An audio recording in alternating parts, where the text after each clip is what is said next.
আজকে আমাদের পরবর্তী ভিডিও সিবিসি এর নর্মাল রেঞ্জ কত। সিবিসি এর নর্মাল রেঞ্জ হিমোগ্লোবিন ফিমেলদের ক্ষেত্রে 12 থেকে 15.5 গ্রাম পার ডেসিলিটার। এর মানে হলো রক্তে কতটা গ্রাম হিমোগ্লোবিন আছে।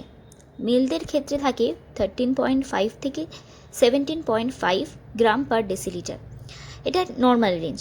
আর প্রেগনেন্ট মহিলাদের নর্মাল রেঞ্জ হচ্ছে 11 থেকে 15.5 গ্রাম পার ডেসিলিটার। চিলড্রেনদের ক্ষেত্রে 11 থেকে 14 গ্রাম পার ডেসিলিটার। তারপরে আমাদের ডব্লিউবিসি মানে হোয়াইট ব্লাড সেল কতটা থাকছে। হোয়াইট ব্লাড সেলের নর্মাল রেঞ্জ হলো 4000 থেকে 11000 পার মাইক্রোলিটার। আরবিসি অর্থাৎ রেড ব্লাড সেল 4.2 থেকে 5.4 মিলিয়ন পার মাইক্রোলিটার ফিমেলদের জন্য, এবং মেলদের জন্য থাকছে 4.7 থেকে 6.1 মিলিয়ন পার মাইক্রোলিটার। আর প্লেটলেটস 1.5 থেকে 4 লাখ পার মাইক্রোলিটার। ফিমেল এবং মেল উভয়ের জন্য একই।